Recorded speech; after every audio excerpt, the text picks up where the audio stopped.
Bom, pessoal, vamos começar então com a parte da Biologia 2A, onde a gente vai começar a falar de um assunto bem importante que cai com bastante frequência, que é a bioquímica celular. Nesse caso, a gente vai dividir a bioquímica em duas partes. A primeira parte para a gente vai ser a parte das moléculas inorgânicas, sais minerais em especial, mas depois um pouquinho falando sobre água. Então lembrem o seguinte, em primeiro lugar, desses sais minerais que a gente tem, entre eles, a gente vai ter alguns que são mais importantes. Por exemplo, alguns que caem bastante em prova, então vocês têm que tomar bastante cuidado. Em primeiro lugar, por exemplo, o ferro. O elemento químico ferro, não esqueçam que ele, entre outras coisas, ele entra basicamente na composição das moléculas de hemoglobina e mioglobina, que são as moléculas responsáveis por fazer todo o transporte de oxigênio no nosso organismo. Ou seja, é basicamente isso aqui, ó. Se a gente tivesse a nossa hemácia, que é aquela célula responsável por transportar o gás oxigênio, ela sozinha não faz nada. Na verdade, ela possui um tipo de proteína, então que é a hemoglobina, aonde o ferro ele fica ali na ponta. Esse ferro que fica ligado ali, ele é o responsável por se associar, ele cria uma ligação com o oxigênio. E isso é que vai garantir então que as nossas hemácias são responsáveis por transportar esse oxigênio pelo nosso organismo, pelo nosso sangue. A mioglobina faz o segundo papel. Na verdade, a mioglobina ela é responsável por transportar agora o oxigênio do sangue para dentro dos músculos e disponibilizar pelos músculos para a gente. Então, a hemácia, na verdade, é chamada de glóbulo vermelho porque a hemoglobina ela tem cor vermelha. Isso dá a cor vermelha para ela, isso dá a cor vermelha para o teu sangue. A mioglobina acaba adotando exatamente o mesmo tipo de situação, o mesmo tipo de cor, que é a cor vermelha em função da presença do elemento químico ferro. Esse ferro, para nós, ele é adquirido da nossa alimentação diretamente através de alimentos como feijão, lentilha e, em geral, a gente pode dizer carnes vermelhas e vegetais verdes escuros, como, por exemplo, assim, espinafre. Então, o que acaba acontecendo é que esses elementos acabam sendo importantes na distribuição, na disponibilização de oxigênio para o nosso corpo, para que a respiração celular funcione e, portanto, a gente consiga gerar energia. Quando a gente tem carência do elemento químico ferro, uma das coisas que vai acabar acontecendo é uma dificuldade de formar esse complexo com o oxigênio, que é o que a gente vai chamar então de quadro anêmico por falta de ferro. Isso gera uma anemia chamada anemia ferropriva, que significa por privação de ferro, por falta de ferro na nossa alimentação. Então, nesse caso, isso é uma das coisas super importantes que o nosso corpo precisa diariamente para garantir então que a gente possa fazer esse trabalho legal, que é transportar oxigênio da atmosfera para dentro do sangue e posteriormente do sangue para dentro dos músculos. Então, a gente consegue fazer todas as atividades com energia suficiente. Caso falte um pouco de ferro, o que acaba acontecendo então é que nós podemos ter fraqueza, normalmente tontura, desmaio, e isso tudo são situações, são sintomas que estão relacionados diretamente a um quadro de anemia por carência do elemento químico ferro. Por isso que o ferro é um dos mais importantes que cai bastante em prova. Então, muita atenção e muito cuidado quando se falar especificamente sobre o elemento químico ferro, certo? Segundo tipo de composto, segundo tipo de molécula, que é o elemento químico cálcio. O cálcio, ele na verdade entra na composição de algumas moléculas, então ele entra para compor estruturas ósseas, como no caso de todos os ossos do nosso esqueleto. Segundo lugar, ele pode ajudar a compor a estrutura dos nossos dentes, por isso que criança, em fase de crescimento e também na hora de fazer a troca dentária, isso é extremamente importante, porque ele compõe os ossos e os nossos dentes. Além disso, a contração muscular ela é promovida pelo elemento químico cálcio, então ele é disponibilizado dos ossos para o nosso sangue, e então esse sangue ele vai acabar fazendo com que leve-se até os músculos, e lá o cálcio ele vai agir como uma molécula intermediária que conecta as proteínas do músculo, promovendo a contração muscular. Então cuidado para não confundir com a cãibra, que é outro elemento químico. Além disso, o ferro também, ou melhor, o cálcio também, ele é importante por causa que ele vai atuar diretamente na coagulação do nosso sangue.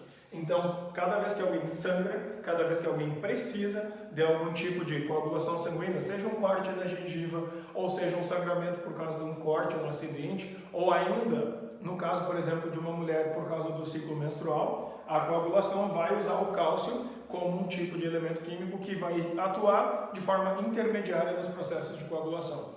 Resumindo, faltando cálcio não tem constituição óssea adequada, não tem contração muscular de jeito correto, ou seja, não vai contrair corretamente, ou não vai nem contrair, e ainda não vai se coagular sangue. E aí nós temos uma relação importante, tanto para o ferro quanto para o cálcio, a gente vai ter um problema que é o seguinte: mulheres, em função do seu fluxo menstrual, elas tendem a perder muito ferro ao longo da vida e muito cálcio também, porque cada vez que ela menstrua, naturalmente se perde um pouco de sangue e com isso vão embora esses dois compostos, esses dois elementos químicos. Justamente por isso, para as mulheres há um risco maior, uma probabilidade mais alta de desenvolverem problemas de anemia por perda de ferro e também problemas de osteoporose, principalmente na velhice daí, por perda de cálcio. Então esses dois são dois elementos bem importantes e para as mulheres tem um efeito um pouco mais importante ainda por causa justamente desses problemas que podem ser gerados em função de uma perda excessiva desses dois elementos. Cuidado bastante com esses dois aqui, certo? Além desses dois, não esqueçam que o cálcio, ele também vem da alimentação para a gente, especialmente do leite e dos seus derivados. Leite, queijo, iogurte, nata, manteiga, qualquer coisa do gênero vai ser alimentação com cálcio. Porém, outros animais que são mamíferos, tipo a gente, tipo a vaca, por exemplo, uma cabra, por exemplo, esses animais eles não tomam leite depois de adulto. Significa que para eles o cálcio ele vai vir de outras fontes que não o leite. Então, para esses animais, o leite, na verdade, ele passa a ser desnecessário à medida que eles vão ficando adultos. Então, normalmente, a alimentação, teoricamente, deveria ser substituída por cereais, pela própria vegetação que eles comem, para garantir o suprimento de cálcio. De repente, para nós, isso também fosse uma vantagem, caso a gente pudesse fazer essa alteração. A gente sabe que nem todo mundo deixa de consumir produtos à base de leite, mas se a gente fizesse uma alimentação bem adequada, isso seria viável também, certo?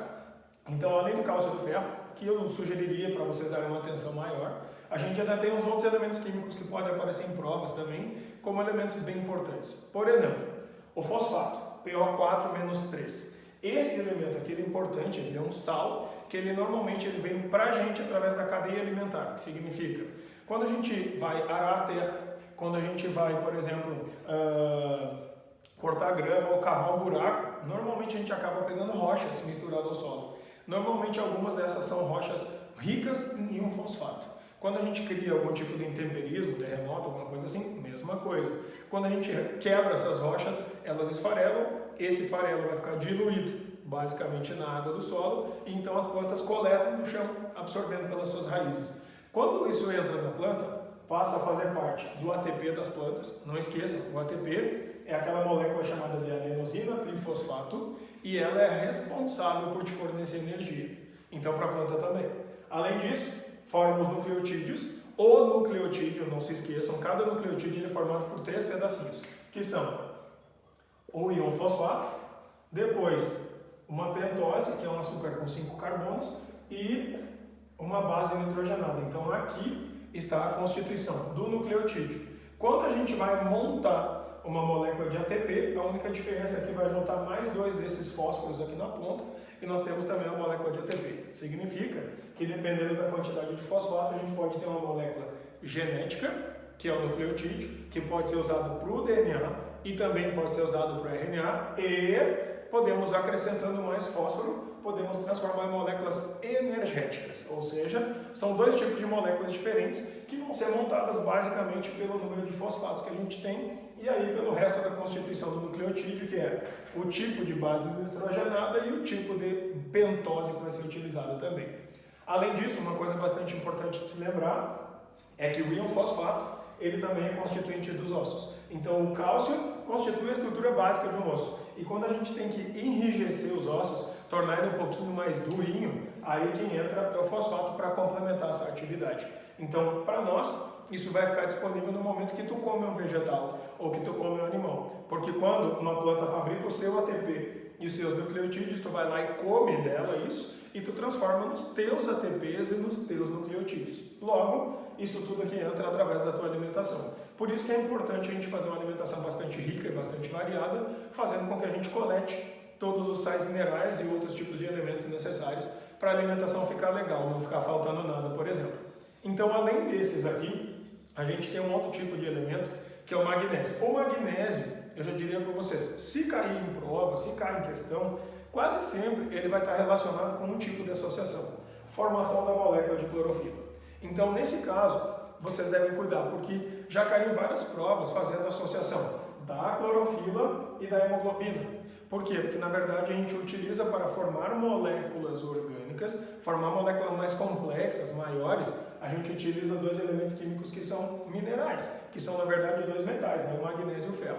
Quando acontece isso então, no caso em especial do magnésio, ele é justamente quem está na molécula de clorofila e que vai promover uma atividade que só a clorofila tem, que é transformar a luz do sol em energia química. Ou seja, ela pega toda a energia que pode ser coletada do Sol e através da estimulação dos elétrons do magnésio, a gente tem aquela primeira descarguinha elétrica que vai garantir que a água vai ser quebrada na fotossíntese, ou seja, um fenômeno que nós conhecemos com o nome de fotólise da água. Então isso aqui cria energia, coleta luz solar, transforma a luz do Sol em energia elétrica dentro das células dos vegetais para iniciar a fotossíntese. Às vezes, o magnésio pode ser substituído pelo manganês, mas uma coisa é certa, se não houvesse o magnésio e o manganês, não existiria a fotossíntese. É ele quem dá o pontapé inicial em todo o processo de fotossíntese. Não se esqueçam disso, especialmente quando se tratar da parte de plantas, em geral, especialmente ligado à parte de fotossíntese, certo? Então, está muito presente nos parênquimas clorofilianos, aqueles responsáveis por fazer a clorofila. Então, além disso, a gente tem ainda outros elementos, alguns com um papel mais importante, alguns outros com um papel menos importante. Não que no nosso corpo isso seja diferente, é sempre tudo muito importante, mas cai mais em prova ou menos em prova. Então, a gente vai considerar como mais importante esses que têm mais chance de aparecer em prova. Quando acontece isso, então, nós temos um grupo, um par de elementos aqui, que são o sódio e o potássio. O sódio e o potássio, eles são muito importantes na seguinte situação. Primeiro, quando eles trabalham de forma conjunta, certo? Quando eles atuam de forma conjunta, o sódio e o potássio, eles são os formadores, são as moléculas, os átomos, que vão fabricar o impulso nervoso. Não esqueçam que nos nossos casos, os nossos neurônios, eles estão basicamente constituídos desta maneira aqui. Um neurônio, ele tem aproximadamente esse desenho, né? Essa figurinha aqui, um neurônio genérico qualquer. Aí, o que acaba acontecendo é que ao longo da passagem do impulso nervoso, que vai acontecer por aqui, a gente vai tendo, dentro desse filamento compridinho que o axônio tem, que é do nosso neurônio, a gente vai ter o bombeamento, ou seja, a gente tem uma célula que empurra sódio para o lado de fora e ao mesmo tempo essa célula empurra o potássio para o lado de dentro. Isso aqui cria uma coisa na célula chamada de potencial de repouso. Só que para fazer isso aqui a célula está parada, ela não está gastando energia e está em repouso. O teu neurônio não está fazendo nada. Então ela consome energia, ou seja, ATP, moléculas de ATP, para manter a célula assim, empurrando o sódio para fora e empurrando o potássio para dentro. No momento que o teu corpo precisa criar um impulso nervoso, aí ele para esses dois mecanismos e aí inverte essas duas setinhas aqui, onde o sódio passa a voltar para dentro de graça, sem gastar energia, e o potássio começa a voltar para fora também de graça, sem gastar energia. Isso cria um desequilíbrio eletrônico nas paredes do nosso neurônio e o impulso nervoso passa. Significa que o tempo inteiro o teu corpo está consumindo ATPs, por isso que precisa de fosfato, para manter o impulso nervoso funcionando. Então, o nosso corpo gasta muito isso. Em geral, o nosso sódio ele vem através da dissociação, quando a gente quebra, o sal de cozinha que é o NaCl. Não esqueçam disso. Então, o sódio ele vai ser separado do cloro, e o cloro vai ser usado para outra finalidade. O nosso potássio normalmente vem através da alimentação. Em especial, o alimento mais popular, assim, que tem bastante potássio, é a banana. Tá? Então, é comum que as pessoas, além disso, associem o potássio a pessoas com cãibra. Então, a pessoa tem cãibra e aí o nosso íon cálcico, que a gente falou antes, ele é responsável por criar a contração. E para soltar a contração muscular, então a gente usa o potássio. Então, é normal que as pessoas digam para quem está com cãibra, vai comer banana porque isso ajuda nas cãibras. Na verdade, ajuda a soltar aquela contração muscular que não está se desfazendo. Por isso que é tão importante. Então, o sódio e o potássio, além de funcionarem para essa finalidade, que é o impulso nervoso, além do potássio separadamente trabalhar para desfazer a contração muscular, não esqueçam que esses dois são elementos importantes no equilíbrio ou controle osmótico do nosso corpo. Por exemplo, um exemplinho bem importante e bem simples, que é responsável por fazer todo o controle que nós vamos ter de osmose dentro do nosso sangue, que é o que vocês popularmente já devem ter ouvido falar com o nome de controle da pressão sanguínea. Então, o controle da nossa pressão é feito da seguinte forma. Suponhamos que aqui nós temos um vaso sanguíneo, por onde está passando sangue, certo? Então, nesse vaso sanguíneo, a gente vai ter um volume X, uma quantidade X de água, que está atravessando ali por dentro, que é a água que constitui o nosso sangue. Só que quando a gente começa a ter água nesse sangue, esse monte de água que está ali dentro, ela exerce uma determinada força contra as paredes do vaso. Isso é o que nós chamamos de pressão sanguínea ou pressão arterial. Quando a gente começa a perder água dali de dentro, o tamanho dessas forças contra a parede do vaso tendem a diminuir. Como o tamanho dessa força tende a diminuir, é normal que a pressão diminua. Portanto, a pressão baixa quando a gente começa a ter menos água. Suponhamos então que aconteça essa situação, o que a gente pode fazer, e o pessoal faz popularmente, é o seguinte: colocar sal debaixo da língua, e esse sal debaixo da língua vai fazer com que o sódio do nosso sal de cozinha, ele comece a entrar ali para dentro do vaso sanguíneo. Só que esse sódio que entra ali para dentro, ele tem uma propriedade importante. O sódio, ele literalmente, assim com palavras bem simples, ele chupa a água para perto dele. Isso é uma propriedade química do sódio, que é de atrair a água para próximo de si. Significa que se eu colocar muito sódio aqui para dentro, o que vai acabar acontecendo é que eu vou atrair por tabela um montão de moléculas de água. Quando eu vou atrair esse monte de água aqui para dentro, esse excesso de água que vai entrar vai fazer com que o volume de líquido dentro do vaso sanguíneo amplie e, em função disso aí, aumente a força de novo contra as paredes. Ou seja, ingerir sal realmente ajuda a subir a pressão, porque lembrem que as setas verdes, que representam a pressão que se exerce contra as paredes do vaso, na verdade, é basicamente o que a gente chama de pressão. Então, volume de água interno no vaso sanguíneo cria pressão contra as paredes. Portanto, o controle osmótico, que é o controle da quantidade de água, para nós, ele vai ser basicamente controlado pelo volume de água dentro do vaso sanguíneo. A quantidade de sódio que se coloca ou que se retira de dentro do vaso sanguíneo está relacionado diretamente com hormônios que fazem esse tipo de controle. Então, o nosso organismo faz isso automaticamente. Só que aí as pessoas se preocupam, por exemplo, em tomar uma garrafinha de água mineral que tem um teor de sódio mais elevado. É problema? Vai ser problema se a pessoa ingerir só esse tipo de água ou se ela ingerir horrores de sal. Então, as pessoas se preocupam com a água que estão tomando, mas não se preocupam com a quantidade de sal que estão pondo na batata frita, por exemplo. Isso faz muito mais mal e excede muito mais em sódio do que realmente a grande quantidade que nós podemos tomar pela água. Então, nesse caso, ter sódio é importante? É, e é necessário. Exceder na quantidade de sódio, aí passa a ser ruim. Então, cuidado quando vocês estão lendo uma informação para ver se está escrito exatamente isso. Se a pessoa está ingerindo demais ou se ela está ingerindo. Ingerir é normal, o problema é exceder, aí passa a ser preocupante, certo? Então, cuidem bastante com esses dois aqui por causa dessas atividades todas. Como eu disse para vocês também, o nosso cloro, ou o íon cloreto, ele sai quando a gente quebra o sal de cozinha, separando o Na do Cl, né? Lembre que a fórmula do NaCl é a fórmula do sal de cozinha. Então, quando a gente largou o sal para dentro de nós, naturalmente pela água, ele se separa. Quando acontece isso, então, o íon cloreto, para nós, ele vai acabar sendo responsável por criar, se associar ao hidrogênio e formar o HCl, que forma o nosso principal constituinte do suco gástrico. Suco gástrico é aquele monte de líquido que a gente libera dentro do estômago com finalidade, então, de destruir, corroer e ajudar a desmanchar as proteínas da alimentação. Lembre que proteína da alimentação basicamente é carne, leite e ovo, né? A carne com as proteínas que contraem, chamadas de actina e miosina.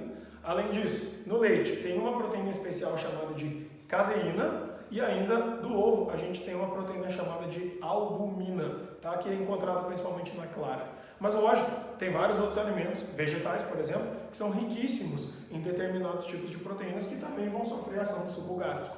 Por exemplo, do feijão, a gente retira um tipo de proteína chamada faseolina. Faz o mesmo tipo de papel que tu come carne, tá? Então, do ponto de vista bioquímico, o teu organismo aceita os dois do mesmo jeito. Além disso, a gente tem, por exemplo, uma super importante proteína que também é atacada pelo suco gástrico, chamada de glúten, que é o super famoso glúten, né? Para pessoas que têm doença celíaca e são intolerantes ao glúten. É uma proteína e ela é encontrada em farináceos, né? Tipo o trigo, por exemplo. Então, nesse caso, o íon cloreto, que vai formar o suco gástrico, vai acabar sendo responsável por auxiliar o ataque a essas proteínas. Ou seja, sem isso, não seria possível a gente digerir de maneira correta, certo? Então, além disso, nós vamos ter outros tipos de elementos. Esses aparecem menos. Quando aparecem, são questões pontuais. Por exemplo, o enxofre, que ele normalmente vai ser consumido a partir de proteínas e vai servir para fabricar as nossas proteínas e os nossos aminoácidos. Em geral, o enxofre cria dentro das proteínas ligações que mantêm as proteínas estáveis, tipo o cabelo, quando ele é mais crespinho, para manter ele crespo, tá? Chamado então de pontes de sulfeto. Quando a gente quebra essas pontes, ou quando a gente queima o cabelo, ou quando a gente destrói essas proteínas digerindo, é normal que saia um cheirinho meio estranho, porque são os gases derivados de enxofre que tem esse cheiro ruim, certo? Então, por exemplo, quem já sentiu o cheiro de pelinho, de cabelo que queima, ou então quem, por exemplo, come muita carne, é normal que perceba que as fezes normalmente têm um cheiro pior, por causa justamente da decomposição desse enxofre. E por último, desses elementos que são os sais minerais, compondo a primeira parte das moléculas inorgânicas, nós vamos ter o iodo. O iodo, ou I-1, na verdade, é o compositor principal dos hormônios da nossa tireoide. Lembrem que a tireoide fica no pescoço e é responsável por fabricar hormônios chamados T3 e T4. O T3 é chamado de triiodotironina e o T4 é chamado tetraiodotironina. Significa basicamente o seguinte: ou tem 3 ou tem 4 iodos na composição da molécula. Esses hormônios da tireoide, então, são os responsáveis por fazer o nosso controle de velocidade metabólica. Significa aquela pessoa que é mais devagar, que demora para acordar, ou então que demora horrores para digerir um alimento e sentir fome, pode ter carência desses hormônios. Às vezes, realmente, vai ser por falta de iodo. Às vezes, pode ser outro tipo de problema. Mas ela tem uma coisa chamada de hipotireoidismo. Significa que a tireoide está trabalhando devagar. Mas, assim como tem pessoas que isso trabalha muito lento, nós também temos situações onde as pessoas, em vez de ter isso trabalhando lento demais, a pessoa tem trabalhando muito rápido. Quando acontece isso, nós temos um outro tipo de problema, que é acelerar demais, chamado de hipertireoidismo. Esse hipertireoidismo, então, ele é responsável por acelerar as atividades, tipo pessoa que tem dificuldade de dormir, que está sempre assim com as mãos, por exemplo, não para quieto, às vezes pode ser um problema de hormônios. Ainda, a pessoa pode ter problema de comer ao meio-dia e tipo 1 da tarde já está louca de fome de novo. O que significa? Está digerindo muito rápido. Então, às vezes pode ser um excesso de iodo e isso pode também afetar a quantidade de hormônios. Da onde vem esse iodo para nós, então? O iodo para nós, ele é retirado em especial, principalmente do sal de cozinha.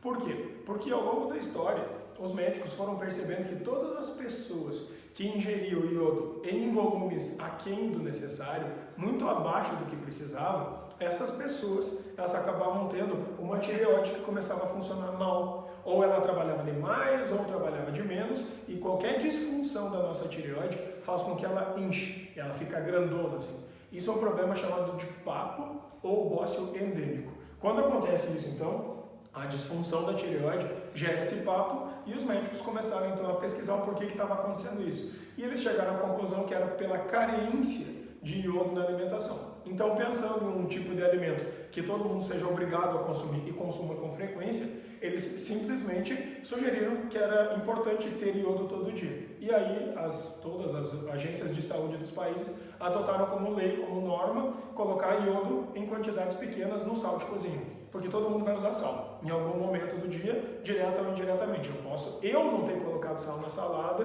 posso não ter colocado, por exemplo, sal na batata frita, mas se eu for comer no restaurante, alguém salgou o feijão, salgou o arroz, salgou o molho da carne, e aí já vem dentro desse sal a quantidade de iodo necessária. Então, todas as empresas que fabricam sal têm a obrigação de colocar um percentualzinho pequenininho de iodo, que é aquilo que é necessário para que teu corpo diariamente fique funcionando legal. Ou seja, para fabricar os hormônios da tireoide em quantidades adequadas. Certo?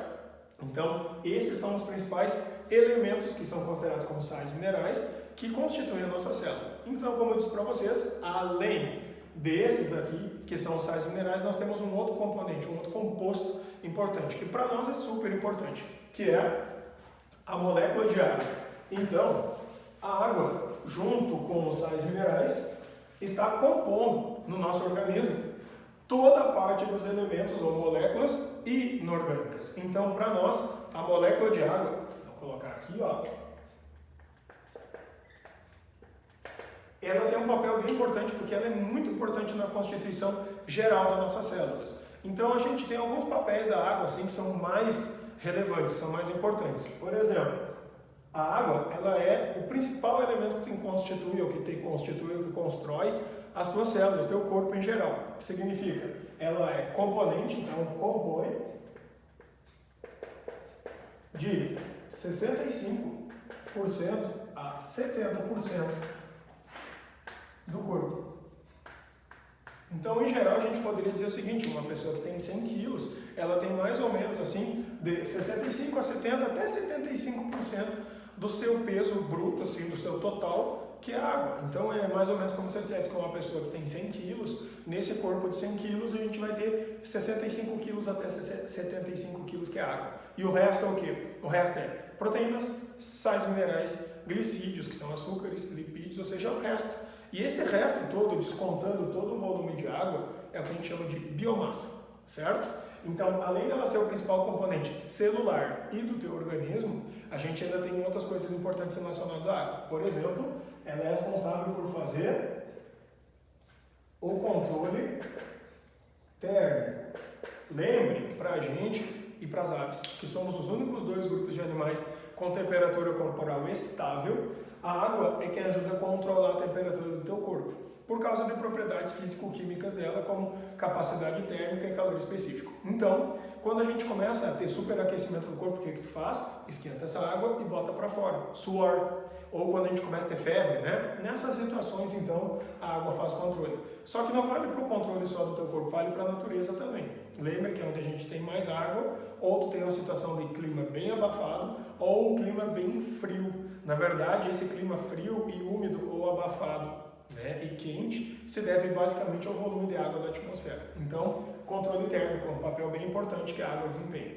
Além disso, ela vai ser responsável normalmente por partir moléculas ao meio. Essas relações de quebrar moléculas, de fragmentar moléculas maiores em pedaços menores, é uma terceira atividade bem importante da água, o papel dela, chamada de reações de hidrólise.